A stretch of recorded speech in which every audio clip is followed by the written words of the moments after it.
So I've gotten a lot of questions, tons of questions about how does David Goggins feel about what's going on in the world today with the Mr. Floyd situation. I have taken a long time to digest what's been going on. And all you know that I speak straight up from the fucking heart. I speak the fucking truth of what's going on. I'm very angered by that situation, but not just by that situation, by thousands of situations for all kind of races, genders, and everybody else, about fair treatment for all.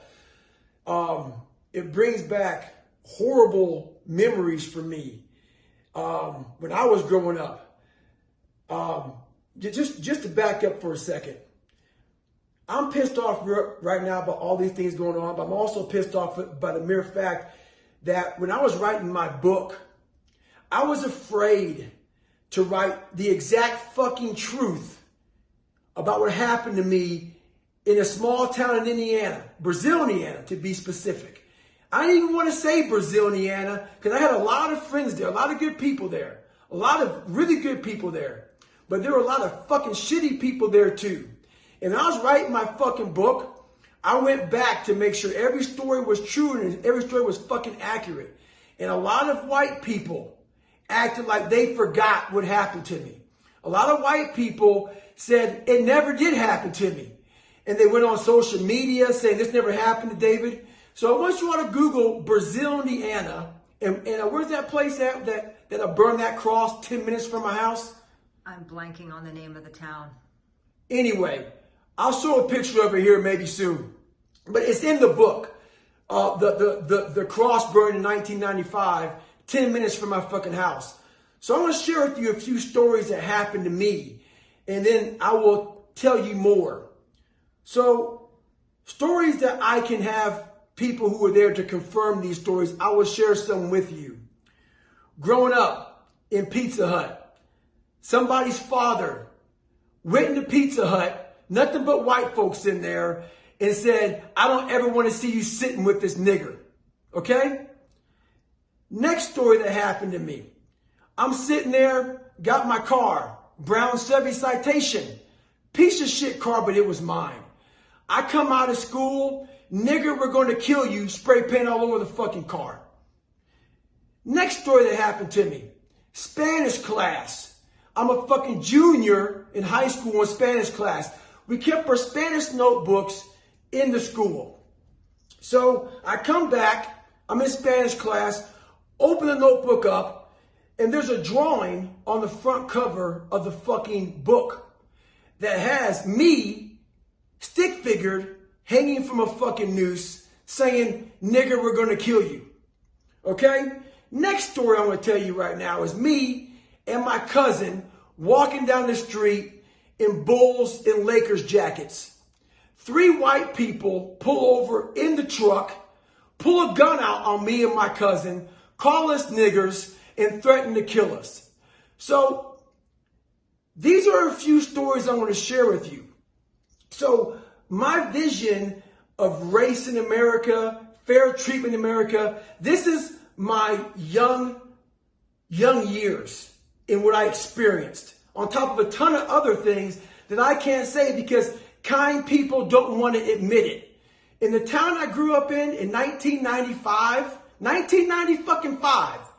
the KKK marched in the 4th of fucking July parade. I'm not for sure if it's a 4th of July parade, but I'm pretty sure it was. Marched right behind it because they weren't allowed to march in it. This is the town that I grew up in, but a lot of people tell me that I'm fucking lying about the racism that I dealt with. So, am I angry about what's going on? I'm extremely angry. I'm angry for a lot of reasons. So imagine being me, experiencing fucking racism. There was a handful of black fucking families in this small town. I'm experiencing racism all the fucking time. Okay? And I now live a great life. I become something. And now I want to go back and document this shit for my fucking book. And people tell me it never fucking happened. So imagine what that does to your fucking brain when they now, so how is change going to ever fucking happen That's the thing. How is change going to ever fucking happen when people deny it even fucking exists? And this has happened the majority of my life. In the military, while I had a lot of great friends, I happened to choose jobs where there was very few African Americans in the job. It wasn't fair all the time.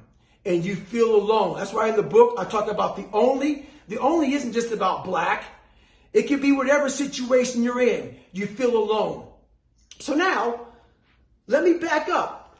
In high school, I lost my fucking mind and I became pretty much all about watching Malcolm X.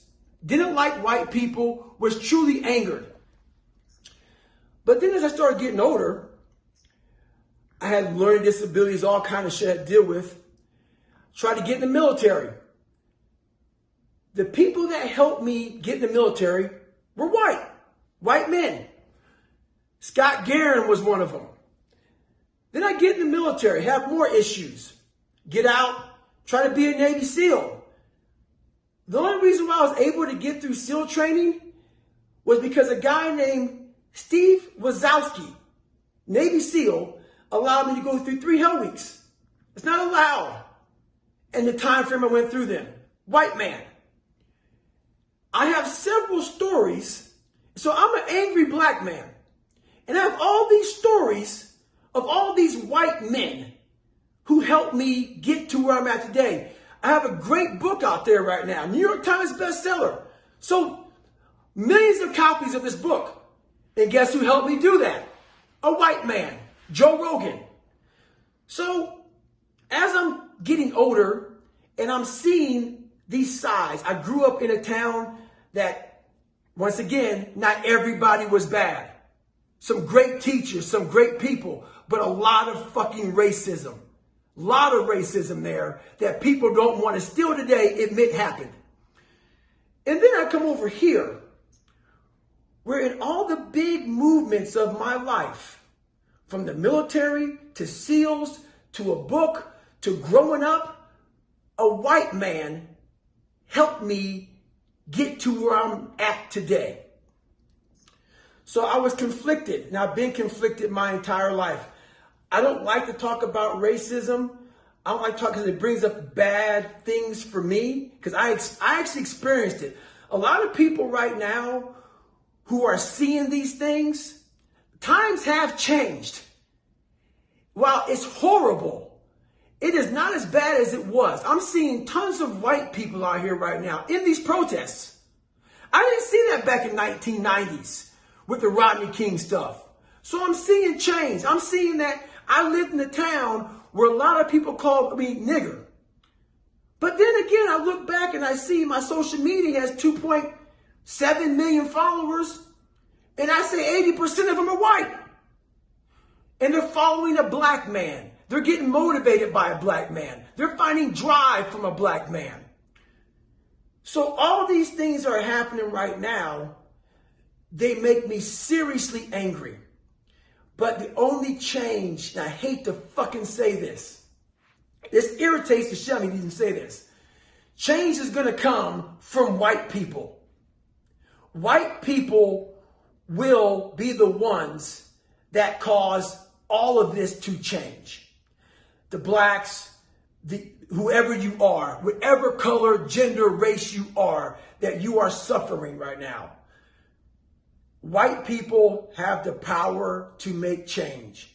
Whenever I needed something in life, I realized as a person of color, there are very few people of color in positions to make change. There are a lot of white people in positions right now to make change. So I could be here all day talking about this. All these situations have angered me. I've seen it my entire life. I've been told it never happened to me. And the only reason why I was able to put any racism in my book, I know I'm going everywhere right now because I'm very emotional about this shit. I called a ton of people to back me up on these stories. The only people who backed me up was my best friend, Johnny Nichols, who I was able to put a story in there from the Pizza Hut story, and the principal of the school backed me up. Kurt Freeman was the only one. The principal of the school said, yes, David, I remember when you came to me and showed me your Spanish notebook. I remember your car when people painted nigger on it. But you know what's funny? Those are the white people that make change. The ones that remember the fucking truth. Not the ones that saw shit and fucking ignored it.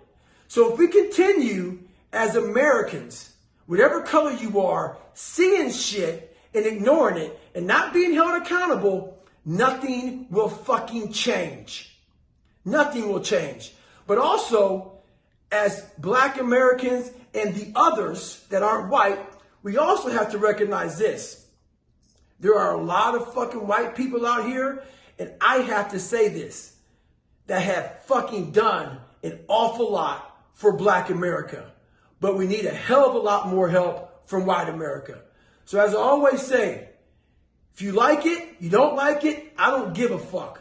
Stay hard out here, stay accountable, and help one another out. Because without help, nothing's gonna fucking change.